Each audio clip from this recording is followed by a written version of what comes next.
Yes, well, he didn't get to win the world record, but he did Kenya proud all the same. From sports, let's move to matters politics now. And NASA leaders are today expected to hold campaign rallies in the capital here, Nairobi. The leaders led by Raila Odinga will hold the Meet the People in rallies in Westlands.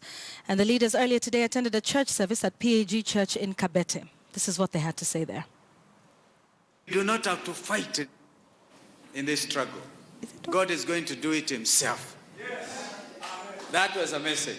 Amen. In fact, it goes on to say, stand still and see the salvation of God. Amen. Countrymen, we don't have to fight in this fight. Therefore, Aladwa, you know you are a general. Kwanza ndio ulianzisha shida hizi leo. Mheshimiwa General Aladwa, you don't have to fight in this struggle. God is going to deliver. Therefore, bora tu tufanye what we must also do. Kwa mfano tusije tukauza vitambulisho vyetu, tusije tukauza hata stakabadhi nyingine ama to even sell our IDs. We don't have to do that. But you're going to see something that is uniquely from God. Therefore, you don't have to worry about people who shout na kuita wengine waganga. Those ones need more prayers. Yeah, ikiwa ni waganga, I saw all kinds of social media jokes. Yeah, huyo Wabinya anasema walituma only 34 Bs, hawakutuma wengi. Walituma only 34 Bs. Yeah, wengine finally the forms 34 Bs have arrived. Na wakaja wengine nasema this is Air Force Squad number 1 Cannon Express. Yeah. So we are a very jolly nation. And I think Kenyans have come of age. Uwezi ukawadanganya tena. We are going to start our struggle now, going forward. It's a major struggle where we have to defend everything that is important. We have to stand firm. Even as we say, stand still and see the salvation of God, Esther, we are going to have to stand and really say yes to an independent judiciary. The moment you compromise what the Supreme Court justice have done, then you are basically saying this is a country for everybody for themselves, and that is a jungle law. Kuwaomba musijaribu kutoroka kwenda nyumbani kwa sababu ya kura. Kama ulikata kura yako Nairobi, baki Nairobi upige kura yako hapa. Na kama unatishwa, tuambie. Hata mumeambiwa hapa na pastor, wale walikuwa na vifaru walishindwa na nyuki. Na juzi umeona wale wakora walikuwa wanataka kwenda kumuumiza Chief Justice. Mungu akatuma nyuki, walikimbia hawakukimbia. Tuliona wengine wakiruka fence kama wanakimbia kwa Olympics.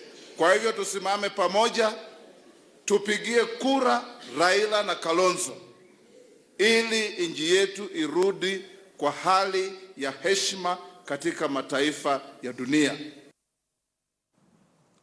A section of Jubilee leaders have called on NASA leader Raila Odinga to participate in the October 26th presidential election. Led by the Devolution Cabinet Secretary Mwangi Kiunjuri and Samburu West MP Naisula Lesuda, the leaders have told Odinga that the government will not hesitate to prosecute him should violence erupt after the election. They were speaking after a devolution meeting in Maralal town in Samburu County, where they campaigned for President Kenyatta. Cheru. Hata saa hii tunajua Raila anafanya namna gani na wenzake. Tumeita ICC, wapelelezi wako hapa. Tunapeleleza wa Kenya na tunapeleleza vile anafanya. I want to tell Raila Odinga, we shall not hesitate to take you to the Hague. Wewe kama maisha yako ile imebaki unataka kukaa Hague, utakaa Hague. Manake uchaguzi ukifanyika, damu imwagike Kenya. Haki ya Mungu, Raila lazima ataenda Hague. Na huko ndiye ataenda maisha yake ile inabaki. To create a constitutional crisis in Kenya. Ndio anasema hakuna kura, hatutapiga kura, sijui nini kura, kila siku press conference. Sisi tunamwambia akubali pia ya kwamba tutaenda kura na kila mtu aende afanye mambo yake ile ya debe.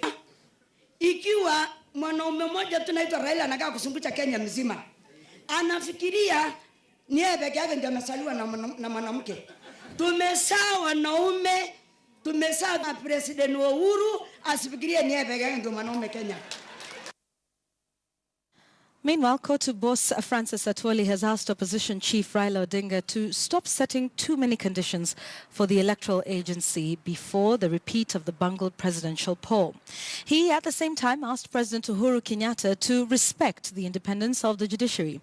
He was speaking in Khwisero, Kakamega County.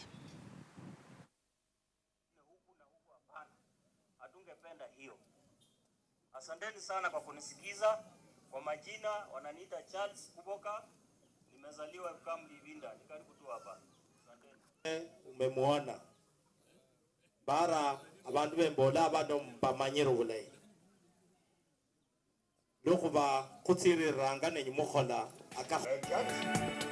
Nataka kuapili kwa shemegi yangu Raila Amolo Odinga. Asiweke masharti mingi sana. Aweke watu yake wafanye campaign, watembee round, wakina Musalia waje huku Joho Mombasa, wakina Kalonzo Musyoka Ukambani, alafu kurenjeshe. Badala ya kuweka masharti hii isipofanyika hii, weka masharti machache.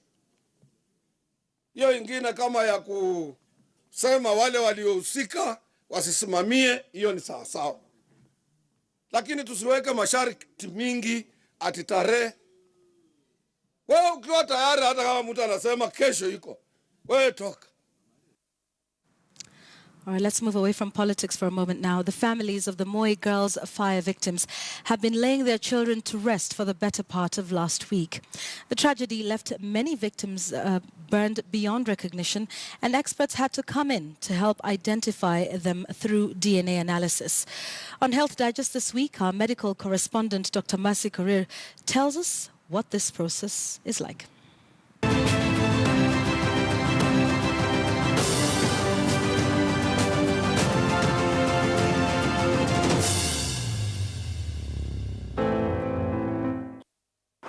In the recent past, several families in Kenya have had to identify their loved ones or their remains through forensic DNA analysis. Notable examples of this disaster victim identification was after the Garissa University terror attack, the Naivasha accident where a fire burnt several vehicles and their occupants, and most recently, the Moi Girls Nairobi High School fire incident. Disaster victim identification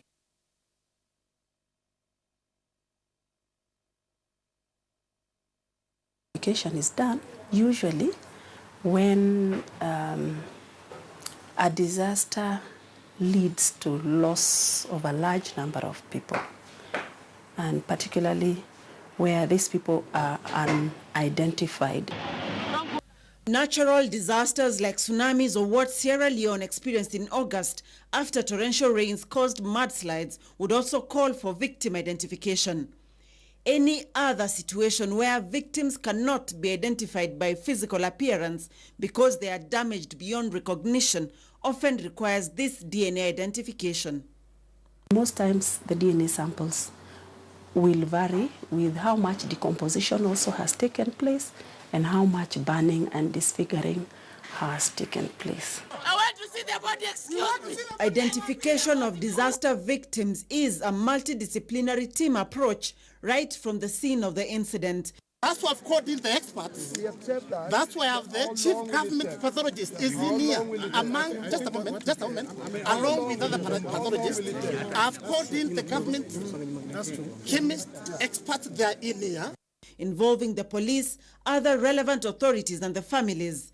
In a fire accident, for example, it can be complicated. What complicates a fire is because the victims will not be found where they were expected to be in that particular room, because of course they react by running.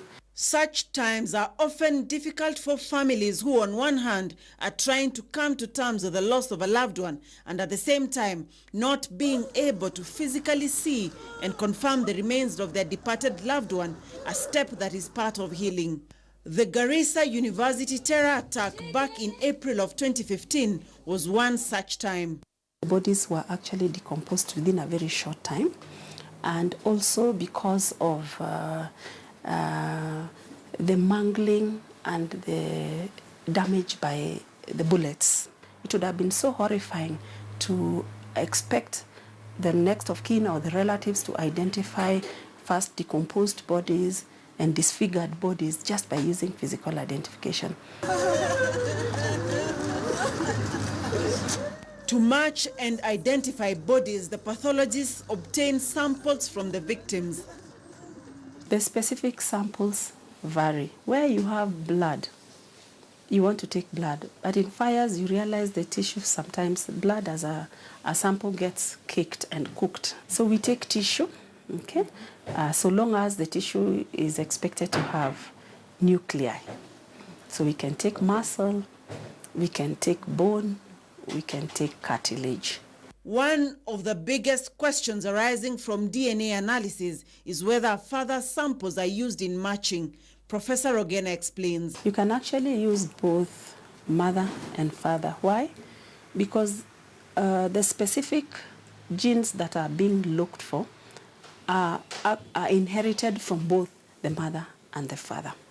In the event that parents and siblings are unavailable, the victim's personal items like a comb, toothbrush or nail clippers can be used if available to obtain DNA samples for matching. DNA analysis is an automated process that should take hours to deliver results, but because of pooling of samples to save on costs, it takes longer, up to weeks, an agonizing wait for many families. All 9 have been confirmed to be of the families that were missing. DNA material can still be analyzed even up to 10 years in dried state. The aim of this forensic DNA analysis is to allow families to identify their loved ones or their remains for burial and ultimately for closure. Dr. Mercy Korir for Health Digest, KTN News.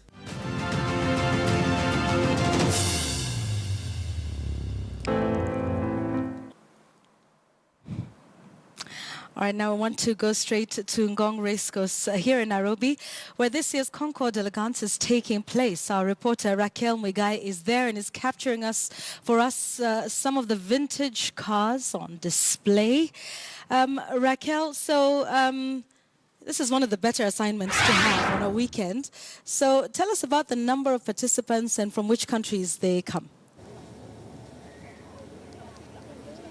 Yvonne, it is indeed one of the most amazing assignments that probably one can be able to have here. It's an amazing classic event, and so far it has attracted at least 70 entries from across the globe, and that is from South Africa, from Uganda, from Tanzania, and most of these entries have actually come from Uganda, our neighboring country. And just earlier on, as I was speaking with Bob Diwa, one of the organizers of this particular event from the Alfa Romeo Club, he says that their main aim is not to gain as many entries, because they also have to look at the standards that are regulated by the FIA. That's the Federation International d'Automobile, that gets to govern all motorsports across all motorsports events across the globe. Yvonne.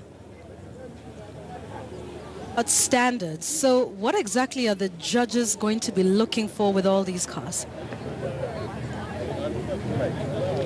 Yvonne, these cars are actually ranging from between, actually bought from probably around 1987 to this time, around 2000, if we can say, we can talk about them being quite old. They're really old cars here. Some of them are actually older than I am.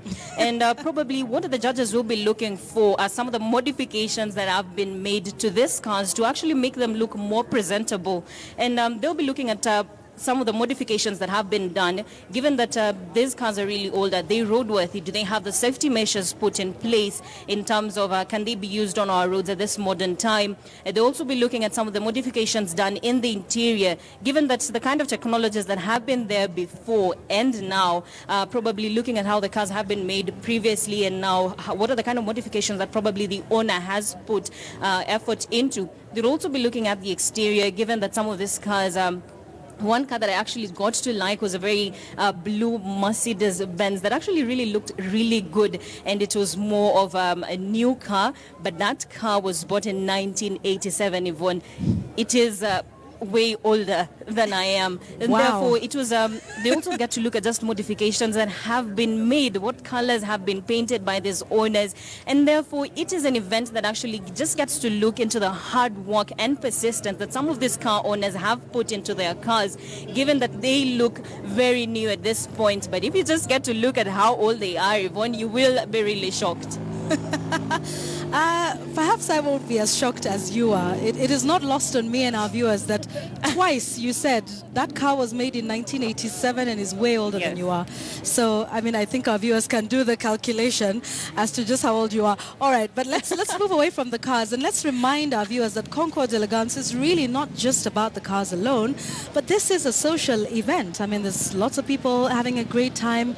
So, what's going on? How are people feeling about the event this year? This year, it's actually a very spectacular event, given that the previous years, this event has run concurrently with the Safaricom Sevens. And as you know, Kenyans are fans of the rugby or the rugby game. But this particular time, the rugby game has not been placed during this particular period. And therefore, those fans have also just got time to also just come and have a good moment here at the Concours d'Elegance here at the Ngong race course. And it's a good moment, given that there's a lot of meat, Yvonne. So the meat lovers are also going to enjoy this particular event. They also do attracted all fans from all the ages, from kids, from teenagers. It's really an awesome event, and therefore it's an event that if you haven't been able to enjoy, Yvonne, you probably should. Thank you. Yes, I probably should get one of those assignments. But next time you should go dressed for the part, you know. The nice dress, the heels, the hat, the sunglasses. Thank you very much. That's Raquel Muigai, whom it will be interesting to see how Raquel reports this 10, 15 years from now. Hopefully then she'll be much older than the cars that are on display.